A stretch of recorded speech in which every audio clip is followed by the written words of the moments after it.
Kane, it's 1-0. We're fucking down. 13th in the championship. The takeover happened as I said it would. People will be. Oh, when have we got Leeds?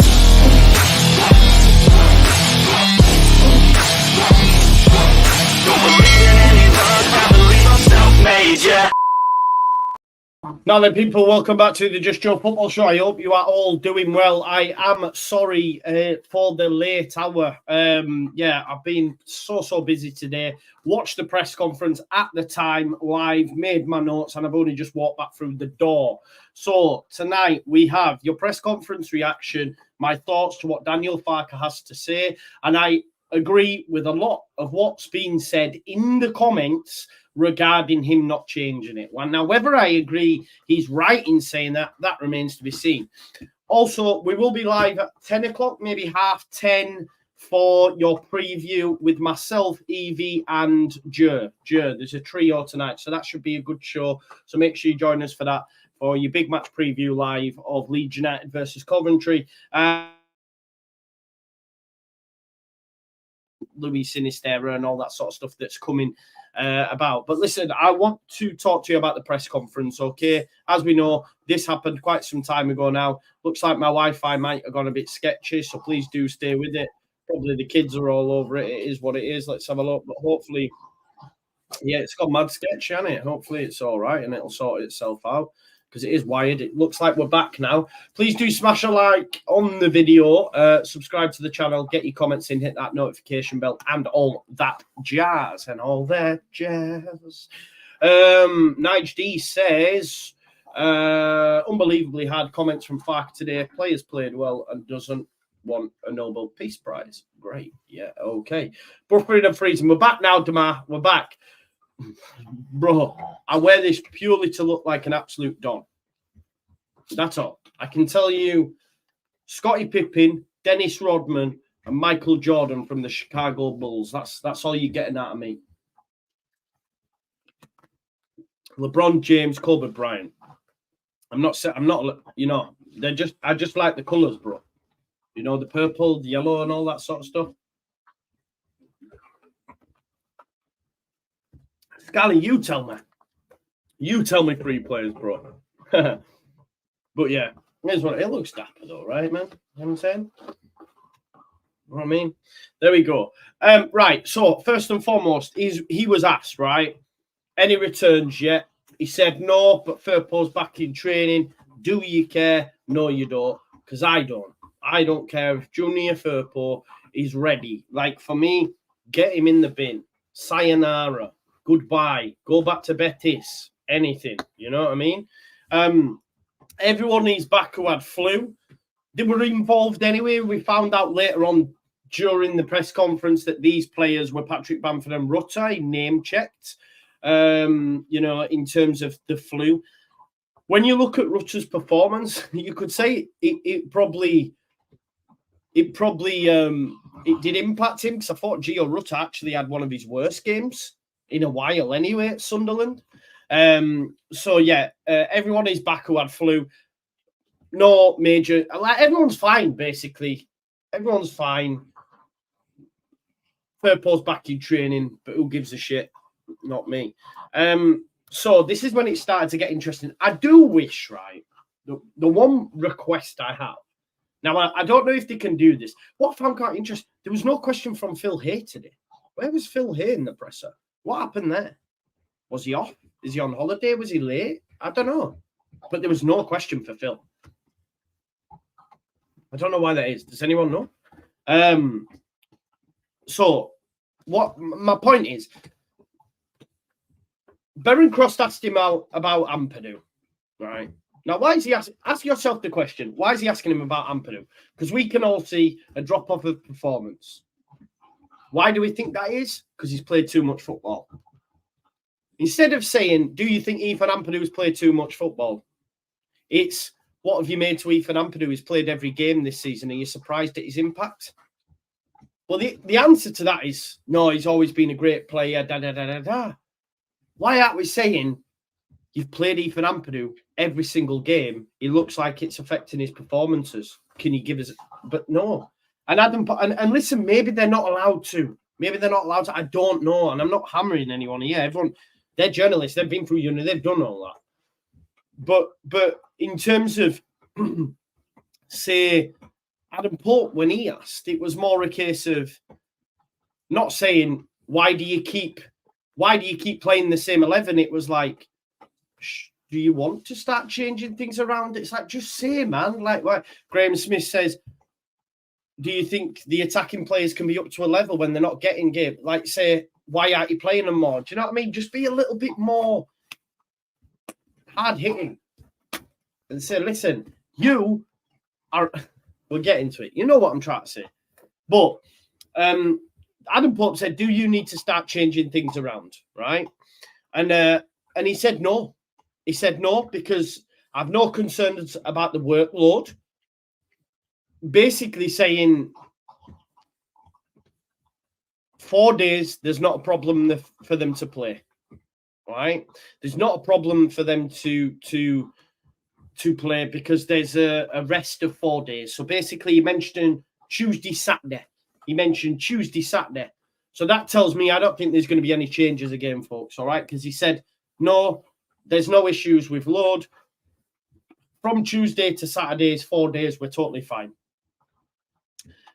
He did say, of course, it's important to use the whole squad, but I'm not very much a type of coach that likes one in, one out. So you're going to play this game, you're going to play the next game. He likes to have consistency. He likes to build momentum. I get that. Okay. He mentioned Ayling. He mentioned Cooper, how they started. He mentioned Nonto was starting. Now we wait due to the performance. But he did say you need a group of 17 to 18 players plus youngsters that will share the minutes. Now, as he said this, I'm going, but you're not doing that. You are literally not doing that, Daniel. This is what I don't understand. You're saying you need 17, 18 players and they share the minutes. No one's getting minutes outside of the first 11. Do you remember when I did a video in October about Jayden Anthony and his need for minutes? Then all of a sudden, folks, 15, I don't know, 15 days away from January, this talk of... Do you know how much stick I took for that video on social media and on the thingy? That he needs to play more minutes. Do you know since I did that video, he's played 70 minutes in total across 9 games? Do you know before that he'd played 242 minutes in the Premier League in 4 games? So he played nearly 250 minutes in 4 games in the Premier League. Since I did that video about his lack of minutes, and I got told you talking shit, you don't know what you're on about, pound shot Phil here, every name under the sun, right? He's played a further 72 minutes in 9 games. So this talk of having 17 and 18 players, I don't agree, because he's not using them. And when they are being used, they're being used incorrectly for me. Because throwing 4 strikers on or throwing Jayden Anthony on with 5 minutes to go and expecting him to do something and get to a level he needs to be is too much. It's too much. Like's being said by Mali, he only wants to change it after the 70th minute. He did say you're getting on merit. That's my general approach. That's his Damar, some tit on X. Yeah, I got called all sorts. Because do you know what I do? You know what I do? Because I save it. Because I knew I'd tweeted that video. So I went back and everyone who gave me shit, I just went and liked all the comments. So they see that I've liked it. Then they can read what they say and then go, oh, that's when I gave him shit, but he was actually right. That's what I'm saying. No, Helen, I don't believe there's any validity to this, right? I don't. Do I think there's a case that Jayden Anthony could go back and get loaned elsewhere? Yes. I don't think both loans are separate to one another. Both loans are separate to one another. Although the people say, but they're not like part of the same deal. They'll have separate contracts. But anyway, so this is what I mean. This talk of Aronson and that, I just don't see how Leeds will accept that. Do you know what I mean? I don't know. Maybe I'm wrong. We'll have to wait and see. So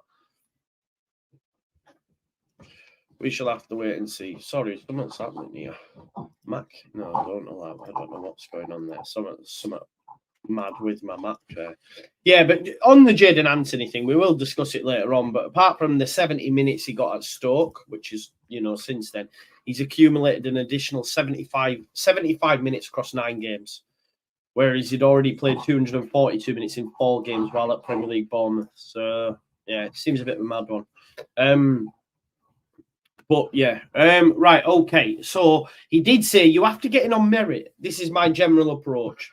But then I would say, so it's a 2-pronged response for me. As he's saying this, I ask myself the question as I'm making the notes: have the subs done enough? And I ask you, have the subs done enough? Do you think in all the substitute appearances this season they've done enough to warrant a start? I would have to agree with Daniel. I don't think they have. I don't think they have done enough. But at the same time, how can they get to a position where they can have considered to have done enough when they're only playing 5 minutes here and there? This is the issue. Now, I disagree with this. I disagree, Mikey. There is no way, yeah? No, I agree with you. I agree with you, bro. I agree with you. That's the point I'm saying. It's two-pronged, right? You have to agree with Daniel and say, have they done enough? No, they haven't. But then also on the other side, have they begun? I agree with you, bro. I agree with you. Let me land. But what I would say, this is wrong. It's easy now for us to say our bench is weak. It's not. Bamford walks in a lot of championship sides. I know a lot of people won't hear it, but he does. Willie Gnonto starts for every single championship side. Jadon Anthony starts for every championship side. Yeah. We do have depth, and there are players that are playing better than them, but say we've got a weak bench is wrong. Gruyev is an international. Yeah. And Joseph isn't weak. Bamford isn't weak. We don't, honestly, bro, if you compare our bench with everyone's bar Leicester, maybe Southampton, come on. It's far and above better than the rest of the league. I don't want to sit here and rewrite history. I agree with Damar. Does he trust them enough? Clearly not. Maybe. And Baron Cross did ask him a fantastic question because he said, did that Stoke game cause you to have concerns about the squad? And I think that, and he said no, but if you think about it, that was the last time that Daniel Farke rotated his squad against Stoke. That's when Jadon Anthony, for example, got 70 minutes. Yeah? Jadon Anthony got 70 minutes in that game. We got beat in that game and we were not great. We have to agree, we were not great against Stoke when we lost 1-0. Yeah? I'm going to actually have a look now at the actual match report on that game just to see who played and how many minutes they've got. And if after that, we've seen much of them, if you like. Let me just have a look at the match report and I'll share it with you as well. Just so we can, because I think when Baron Cross asked the question, I was thinking that's a banging question, That is a very good question. If we just have a look at the players that played in that game, just bear with me one moment while I do that. Just getting the Leeds United team up now. I'm just going to share this with you so you can see. So this was the Stoke game. Yeah. Here we go. So who played 90 in that? So to be fair, these are all first teamers. Gruyev got 84 minutes. We haven't really seen him since. Yeah. Jadon Anthony, 70 minutes. Not seen him since. Gnonto, almost 70 minutes as well. Okay. Then obviously he went back to his tried and tested Dan James and Somerville. And we were rubbish in that game. I'm not trying to rewrite history. We were rubbish in that game. But I thought it was a great point made by Baron saying, did that Stoke game mean you don't trust your squad enough, if you like? And I think, you know what, that's a fair case. What we're talking about here? I don't know. Gruyev left of the back three was terrible in that game. I don't think anyone's judging him, unless it's something in the comments, mate. We haven't said that. But yeah, so I thought that was a really good question by Baron, just to say, look, Stoke, you made changes. Since then, you haven't really. Did that loss at Stoke worry you? He said, no. And he said, I'm experienced enough to know when it's time to change. And I do agree with him that he's the best man for the job. And I keep saying second half of the season, we'll see a lot more.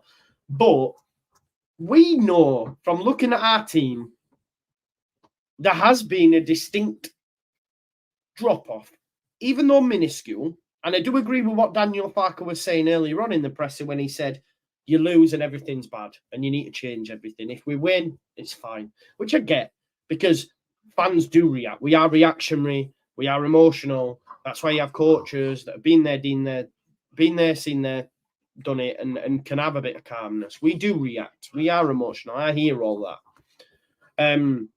But for me, there has been a drop-off. Even though we've won against Blackburn and other games, certain individuals within the team, like an Ethan Ampadu, aren't as good as they have been. Why is that? Probably because they played every single minute of bloody football. Yeah?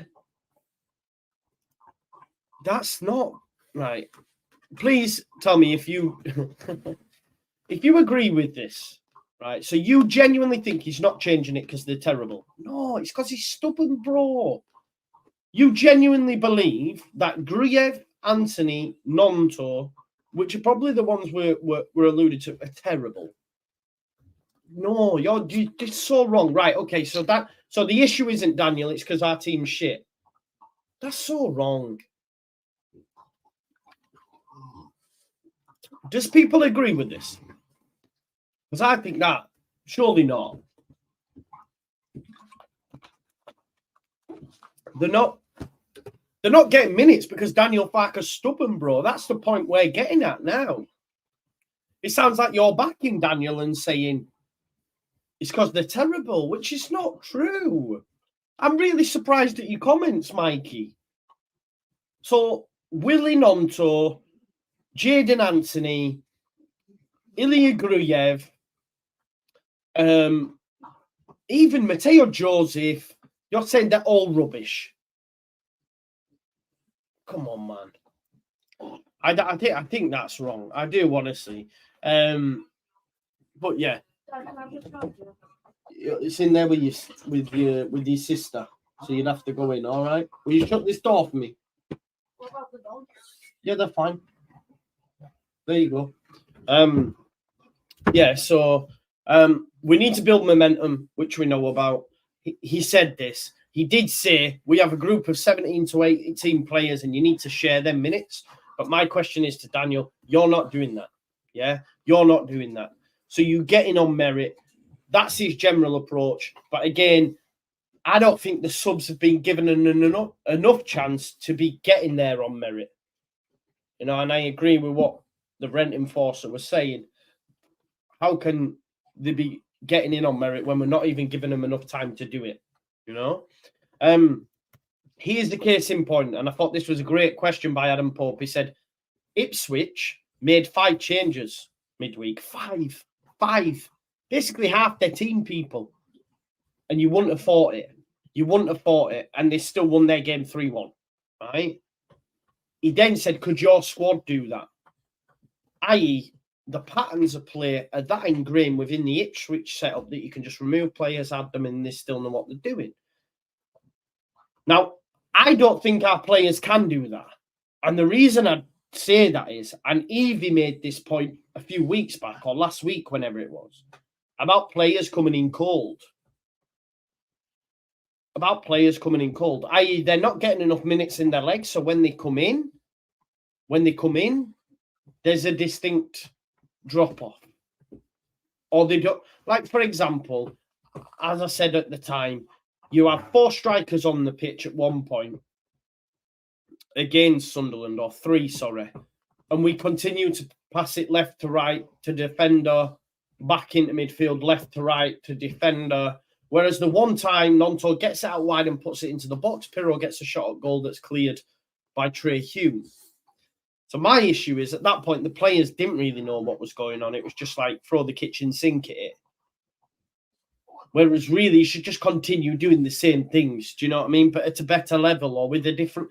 Do you see what I'm saying? The same patterns. I don't know. Do you believe that if we were to make 5 changes, they would be able to come in and do what Ipswich are doing? Probably not. Probably not. He did say that the balance of the team is off, no left back. And he did say, and I have to agree with him, that when you are winning, everything is okay. And when you lose, you need to change everything. I do agree with Farke in that respect, because that's what we're doing now. Had we have beat Sunderland, we wouldn't have been having these conversations. Do you know what I mean? He did say, because we lost, everyone argues you've got to make changes. I hear him. I do hear him. But in journalism or fan media or however way you want to look at it, a pub with your mates, you're always going to talk about things, aren't you? That's what we do as fans. And us losing against Sunderland shows us gaps that go, okay, could we have done better in this area? If we'd have made changes, would it have gone better? Will Farke ever make changes? Because he doesn't seem to. Do you see what I'm saying? Yeah, I agree, Damar. I agree, bro. This is why I actually got quite frustrated during the presser. I've already spoken to Jer. Me and Jer had a conversation earlier on, and Jer was saying, Joe, the presser annoyed me because what he was saying didn't add up. And I've said that to you already, like saying, oh, you've got to have 17, 18 players plus youngsters. You've got to use the squad. He doesn't use them. He does not. That's the issue we have. But again, I do tend to agree with Farke that, we won't be saying these things. And it's like the Pirro conversation and all that sort of stuff. Joe, would you not give Ampadu for Archie and put potentially, bro, or Gruyev? I'd rather go Gruyev. I don't see Archie being a more sitting. I see Gruyev in that role. I think Archie would come in for Kamara, a bit more box to box. But yeah, I would honestly, I'd give Gruyev some minutes. But then again, how can we expect Gruyev to come in like he did at Stoke, having not played? This is the point, isn't it? This is the point. So, and I agree, Damar. And it's all right. Like, we've lost and we're having these conversations, but it is what it is. Yeah, Tom. Yeah, exactly. And Bielsa used to do the same. Bielsa used to make the same subs, sometimes pre-planned, even if we were losing a game. And it's like, well, a pre-planned sub don't work. If you're losing the game, you need to do something. You need to switch something up. Do you know what I mean? So, who are we to question? But that's what we're here to do, innit? And then Graham Smith asked another great question, and this is the point we're all saying in the comments. Graham Smith says, how can you keep attacking players up to a certain level when they are not starting games? Yeah. And then he mentioned, like, they've got to train with intensity, use the chance when they've got it. But again, they're not getting many chances to be able to prove it for me. Do you know what I mean? They're not getting the chances. 10, 15 minutes is not enough here and there, I don't think. Not in every game. You can maybe, if it's the one game, or 5 minutes, 10 minutes, but in this one, he got 30 minutes. We were 0-0. 55 minutes in, 50 minutes in. I gave the first half. You got 10 more minutes. They weren't up to it. Right, change. Bang, bang, bang. You can make like-for-like subs, right? Just a different player. Brings different qualities. But we don't see that.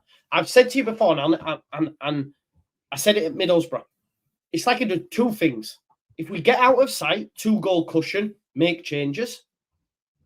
Or if we go behind, change everyone. That's what I was saying at Middlesbrough. I said, if they score, he's going to... If we score another, he'll then make changes. Because if you remember rightly, I was sat here going, they're down to 10 men and they look like they're on top. Because our players were beat. Whereas if in that game against Middlesbrough, I genuinely believe, had he have brought Anthony, Nonton, at the time the red was done, them players with fresh legs running at them would have... But we kept the same team. And I was convinced that Middlesbrough were going to score, at which point he'd have thrown all the attackers on. Do you see what I'm saying? Your fringe players come on when you're winning. Yeah, but I don't know if we can. This is the point I'm in my head, Peter. You don't have to agree. Nonto, Anthony, Gruyev are not fringe players. They're not fringe players. Fringe players for me are Rayling, Cooper, Joffe. Fringe players are really on the periphery. I don't believe that Joseph is a fringe player, Damar, because I class him as like youngster coming through. Fringe, not going to be a much longer fringe for youngsters because they've still got a lot of growing. I look at Jaden Anthony, Ilya Gruyev, Willie Nonto as like first team 11 players. I know you can't play 14 players, but the point I'm making is they should be involved more.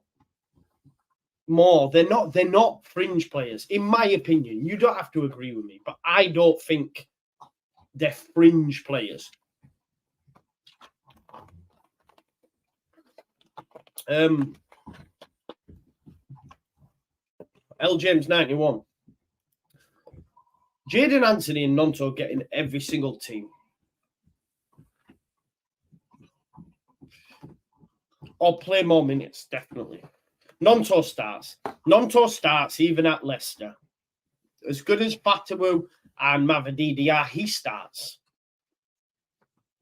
We are not even giving him minutes. Now, I'm not saying he should be starting over James. I'm not saying that James has been informed. But he should be getting more minutes than he's getting. Mikey, you have a bee in your bonnet saying we've got a weak bench. We do not have a weak bench. Compare it with the rest of the division, bro. I promise you we don't have a weak bench. You can think that we do, but we don't. Okay? For the championship, we have arguably, outside of maybe Southampton and Leicester, the best bench. You've got internationals on our bench, for God's sake. Come on now. Anyway. Then Graham Smith said, should a player come to your door and knock on it? Should they be saying, why am I not starting? This is what all the press conference was around. Yeah. All the press conference was around minutes, not using the squad.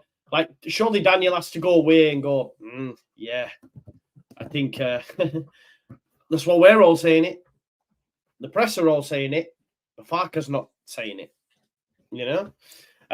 Should a player come to your door and knock on it? And he said it's always open, but there will be no sugarcoating. I.e., if they come to me and say I should be playing, I will be telling them why they're not, in a way.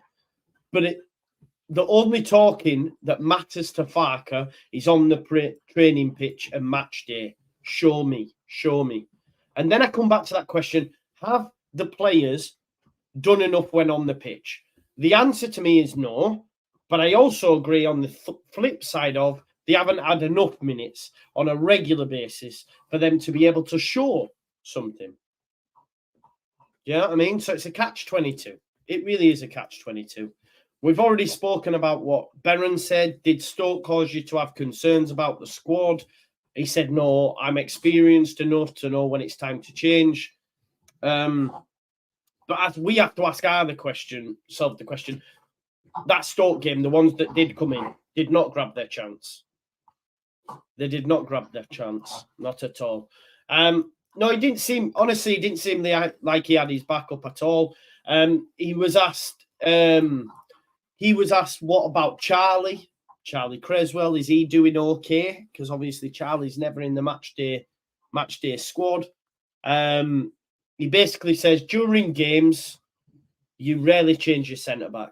I.e., I'm not going to waste a centre-back spot, a defensive spot on my bench for Creswell. And he sees Cooper ahead of him. We've got very good competition there, and we have to look. We don't want to batter Farke every day. Of course, we're gutted about Creswell, but ultimately, folks, you're not getting in over Rodon or Strouk. And unless there's an injury, you're not needed. And that's facts. So I have to agree with Farke there. Should he be on the bench ahead of Cooper? You could argue yes. But your centre backs, and I agree with you, Jamie. You can't play your best 11 every fucking game. You can't, because they'll be dead. But I do agree with the centre back crack. Really, you don't want to be changing your centre backs, and I feel Charlie's been sold a dud because we've signed him on a new deal, and now we can't even get in the match day squad. If I'm him, I'm fuming. If I'm his family, if I'm his agent, I'm fuming, and he has every reason to be, because he could have left. Come on, he'll have had offers, and he'll want to leave in January. Do you know what I mean? Rutter and Bamford had a cold last time, so that's why we had more attacking subs.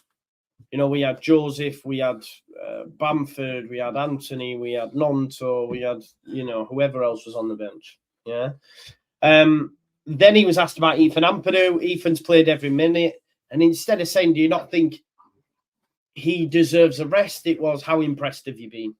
Well, obviously, Daniel's just going to say, yeah, I'm very impressed. Whereas we should have said, Ethan has played every minute. Do you not think he needs a rest because we've seen a drop-off? But that wasn't what was asked. Ethan has played every minute. How impressed have you been? He's been amazing. And even when he's not at his best, he's still 7 out of 10. Whereas if we ask, you know, because for me, Ethan, and then I started to think, as he answered this question, I did think maybe we are being too harsh on Ethan Ampadu. Yes, there has been a drop-off, but is it because he's been amazing in every game? Up until this point, up until this last month. Are we being too harsh on him? Is his performances dropping off or whatever? I'm not too sure, but I do think he needs a rest. I don't want to be in a position. I don't want to be in a position where all these players that need a rest simultaneously need a rest now at the same fucking time. Do you see what I'm saying? And then what? Then we have to make 4, 5, 6, 7 changes. Whereas if we go, do you know what, Ampadu, we're going to rest you for this game. You look a bit jaded. We'll put Gruyev in, but keep the rest the same. Not too many changes. At Stoke, we maybe changed too much. It looked disjointed. Maybe tomorrow or Saturday, you go, do you know what? James, you weren't as good as before. I'm going to play Nonto on the right this game. We'll see how that works. You know what, Pirro, you went missing a bit. What I'm going to do is move Somerville into the centre, play Anthony out left, and have Rutter up top. But we don't do any of that. It's the same 11 every single week. So then do we get to a position where they're all jaded and done at the same time, and then we get bad performances as a collective? And maybe that's what we're seeing. Not bad performances, but it did look for me against Sunderland that we had a couple of drop-offs. I don't think Rodon was nowhere near his best. I don't think Ampadu was. Do you know what I mean? So that's something to think about. But he did say Ethan Ampadu's doing amazing, and even when he's not at his best, he's still 7 out of 10. Then I have to ask myself the question: no, do we expect too much from him? Maybe, I'm not too sure. He was asked about Mark Robins, longest-serving manager in the league. Is he underrated? Farke just said, I'm not sure, but I rate him. He was asked if he could see himself here in 6 years, because Robins has been at Coventry 6 years, and he said, look, I've only been here 6 months, but you know, I'd love to still be here in 6 years. Then I think he was asked the question, it might have been Graham, do the defeats hurt more because of the top two? For a fan base, definitely. Because this time last season, with the same amount of points, we'd be top. We'd be top. So the losses hurt more, us as a fan base, because we see the gap increasing. It's bloody 10 points. It's 10 points. But he does say, yeah, look, the defeats hurt more, but we cannot be affected by it. If you told us all at this stage of the season we would have 41 points, we'd all be happy.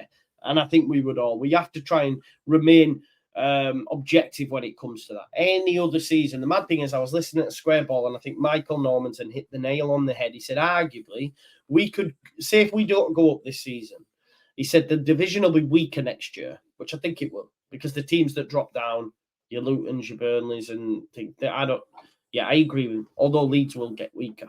But he said we could arguably go up next season being worse than this season. That's true.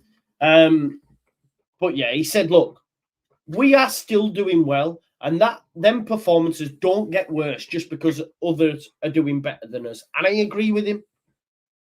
Because, like I say, any normal season, we'd all be going 41 points, top of the tree, buzzing. So they have to remember that. Like, them as players, for the mentality around the camp, say, listen, lads, you can't win them all, like Paul's just said. You know, this stage last season, you'd be top of the league. Don't be too down on yourselves. Just keep doing what you're doing. Be proud of yourself. And I get all that, and I hear all that. But we're fans, innit? You know what I mean? We're fans. CR81 says, Leeds United's January transfer window is going to be delicious. Trust and believe. They know what position we need strengthening, and I believe they'll come up trumps. Let's go Niners. I hope you agree. We would be, just 1 second, we would be topping normal season for... No, we're not. Yeah, but we're not though, are we? We're not though. That's the point. So naturally, as fans, we're going to question things when it's not going. Yeah, it is what it is. Yeah. Anyway, listen, I don't want to stay too long because I'm going to be live about 10:30. I'm going to see about 10:30. See if I can get Evie and Jer to do 10:30. Because yeah, we've got your big match preview live, looking at Leeds versus Coventry. And of course, on the morning as well. Big up, Sonny. I haven't seen you for a while. On the morning, we've got Ipswich versus Norwich, which you can catch on this show. So tomorrow, we'll be live for Ipswich versus Norwich. And then that'll be followed by Leeds versus Coventry at Elland Road. So make sure you keep it locked. Make sure you watch later on tonight as well. Farke knew, because every single question was about the squad depth and the lack of substitutions. So it will be interesting if he bends to that. I don't think he will. And if he did, it'll probably be a negative. So it'll be interesting to see if he will go, do you know what, I'm staying with the same 11. Because he did say right at the top of the press conference, right at the start, he said, I don't need to change anything due to the load. They've had 4 days rest. They're fine. I think he keeps the same 11 unless he wasn't happy with anyone's performances. But then he said, you're getting on merit. Ask yourself the question, after the game at Sunderland, did anyone come on the pitch and warrant coming in over the starting 11 over the last few weeks? You would argue no. So I think he stays as it is. The watch along tomorrow will normally 2 till 3.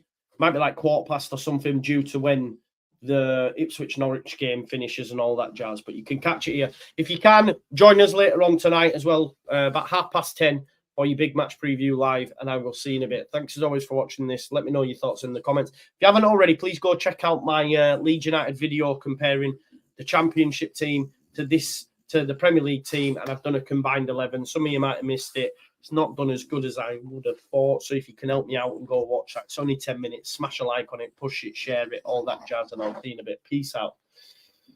Love you all, man. Bye-bye.